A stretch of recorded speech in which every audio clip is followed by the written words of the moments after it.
What's up, everyone? Good to have you back. Today, I really want to talk about something that's been on my brain for a long time. It's this idea of anti-trends. We talk a lot about trends and building startups for those trends, but I don't think enough is talked about anti-trends. And today, I'm going to talk about how you can come up with startup ideas based on those anti-trends, how to identify anti-trends, some of the tools I use, and just kind of bring you inside my workflow, because why not? The Startup Ideas Podcast. Sipping time, baby. So let's talk about why I care about anti-trends in the beginning. So in software, in startups, it's a very competitive place and everyone goes for those trends. And what I've noticed, it's actually quite easier to go to those anti-trends. Now, what am I talking about? What is an anti-trend? If everyone is talking about AI free might be a great way to position your startup. There might be so much demand for AI free that, yes, there's billions of dollars going into building startups for that are AI. And you see like every agency website saying AI and every SaaS website saying AI. What if you didn't? What if you said AI free? And these are the little things when you identify an anti-trend like that and you're first, it's a really good moat. So, the question is like, how do you come up with anti-trends? Well, number one, you go out there in the real world and it comes to you. You just see it. Now, in the example of the AI free thing, I actually saw, I'm going to share my screen. So sorry, folks who are audio only. I actually saw, and I tweeted this. I saw that there was this study that said AI is a turnoff for consumers. So a new study suggests artificial intelligence and product descriptions lowers purchase intent with implications not only for brands integrating AI, but of the wider category challenges of the technology faces, it has become widespread. Point is, if you don't use AI on your website, especially in, I think, B2C, I think good things might happen for you. So how do we identify? Let's talk about some of the tools that I use when I want to identify a trend or an anti-trend. So, and some of these, by the way, are so underrated. So listen or watch to the end so you understand all of them. One is Pinterest. Here I'm on Pinterest. This is actually Pinterest Canada. One of the things I definitely, just because I signed up when I was in Canada, one of the things that you see here is a bunch of trends. So these are some trends in Canada: fall outfits, weekly change of 30%, monthly change of 400%. Back to school, obviously, dress to impress, home gardening, color book nails. Okay, interesting. Main character mode has a 10,000 plus monthly change. Sun-soaked spaces, 10,000 plus. When you start seeing these 10,000 plus, like these are things that are getting real big. So one way to come up with ideas for anti-trends is just to look at what is trending on platforms like Pinterest and do the opposite of it. And yeah, I see that Brat is trending a little bit here, but even Brat, they talk about Brat summer and now it's demure fall. Like that's the anti-trend to Brat, right? There's always an anti-trend. So let's just say, I've been thinking about this trend around slow living. Now, what is slow living? Slow living, I just noticed that there's a lot of talk around like hustle culture, working all the time, deadlifting, cold plunge, wake up at 5 a.m. Don't stop work until 10 p.m. That sort of thing. It's kind of the opposite of my vibe, actually. So I think that slow living is going to be a more and more important trend. So I'll use a tool like Pinterest Trends to go and see like, okay, where am I going? Is it going down? Is it going up? The one bad thing about Pinterest Trends is that it does only go to 1 year. But what I like about it is it tells me related trends, so minimalist living rooms. So now it gives me ideas, right? So I start with my anti-trend, and now it gives me ideas around what are the products that I could actually be building here. So maybe there's an opportunity to create like the slow living interior design agency. Cozy, and cozy bedroom.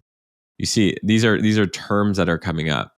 And then it allows me to go check through popular pins.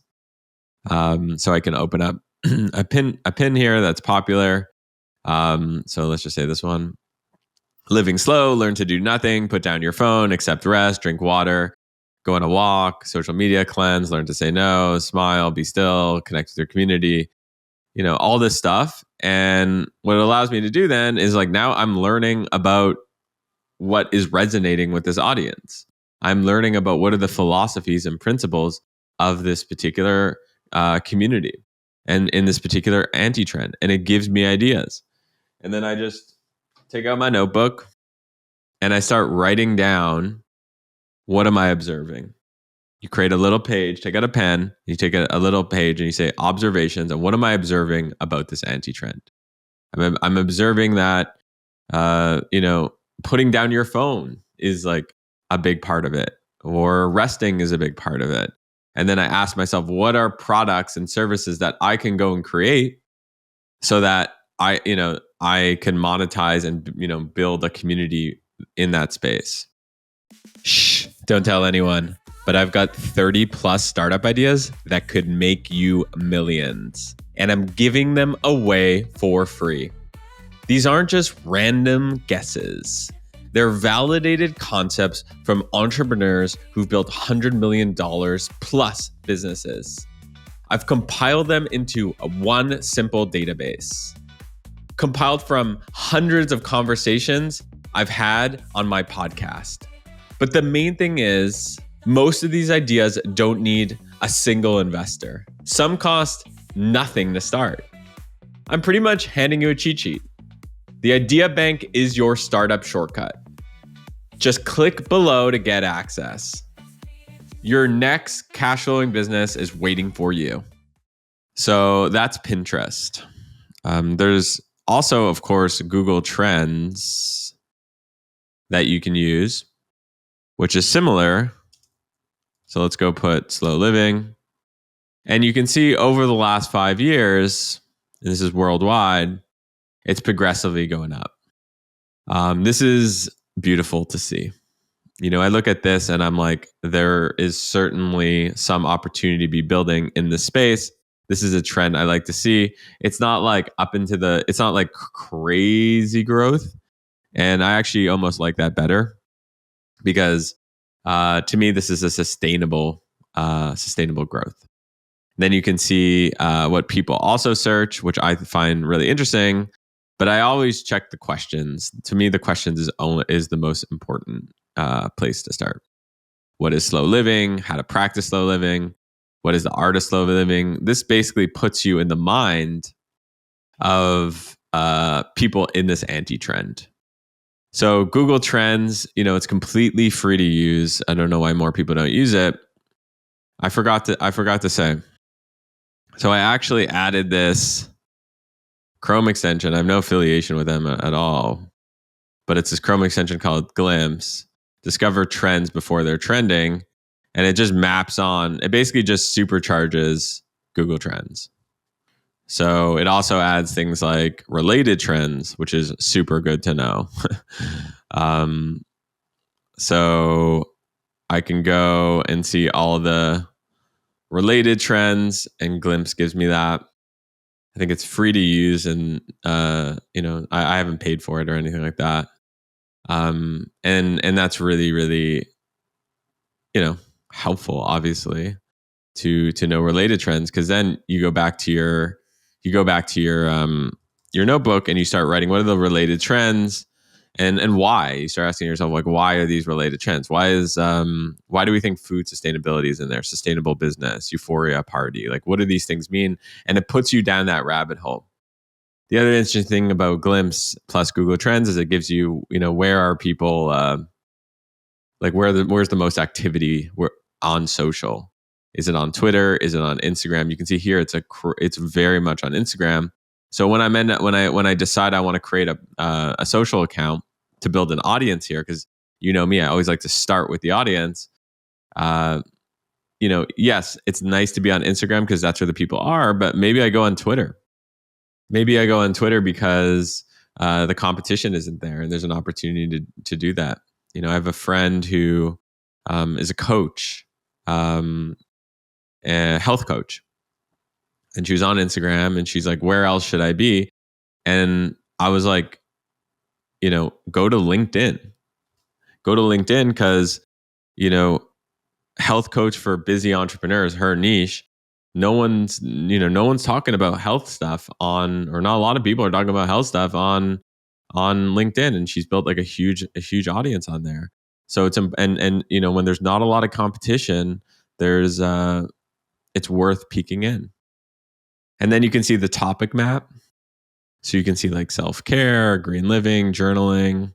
I just find this to be a helpful way to just see what is going on in a bird's eye view.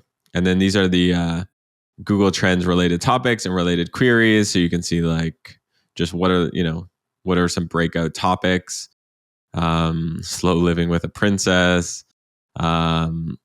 These you can just start scrolling through them, having fun. Spend 30 minutes here. Spend 30 minutes and start observing and writing down. Another way to obviously discover trending topics, so you'll find things that are trending and look for anti-trends, is if you do download Glimpse, you can go to the Discover Trends tab. You can go to the Discover Trends tab. You can, click into things, home improvement, let's say, and it takes a few seconds, but it'll pull up like what are the different graphs and what's starting to go up. What's the search volume? So you can see like AC cleaning, high income business. And then from that, again, you have to come up with ideas around what can I be building here? And I've talked about how I use gummy search in a previous YouTube video, how to do that. And I think I might create a video and a pod around how to validate some of these ideas if enough people are into that. Comment on the YouTube if you want me to create a video around that or pod about it. But coming up with ideas are on places like on Gummy Search, or just asking yourself, okay, what do these people need? So Glimpse / Google Trends is something that is very, very helpful. Another thing that I do is I'll go to a platform like Claude. And by the way, in a previous video, everyone made fun of me that I call it Claude instead of Cloud. But I speak French, and think about Jean-Claude Van Damme. I wouldn't call it Jean-Claude Van Damme. That's not how you say it in French. So I'm sorry. I'm going to keep calling it Claude. I might be wrong in English, but that's how you say it in French. So then I go to Claude and I'll say, I want to build a business in slow living. Give me a list of the top creators in slow, sustainable living and top websites I can go check out for some competitive research. Slow, and now I generally like to really define what it is. Slow living is the antithesis of hustle culture. And then give me 10 of each. Let's see what they come up with. So then I've got the list of the top creators in slow sustainable living, and then I'll just go and check them out. And then the top websites. So this, add this to your document, add this to, and some people don't like writing down, that's fine. Put it into a notes file, literally a notes file. You don't have to use anything fancy. The reason I like writing or using just a notes file is not using something fancy. Just, go with what you got. And then you can take some of these websites let's see what slow.co is. I haven't checked this out. Okay, so it's a newsletter for slow living.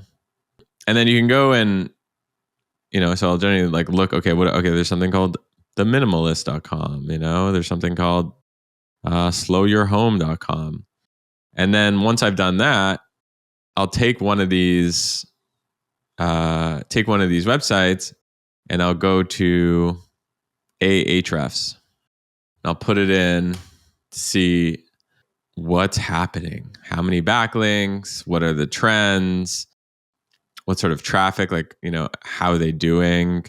And then I'll just start literally playing around and like, what are the opportunities?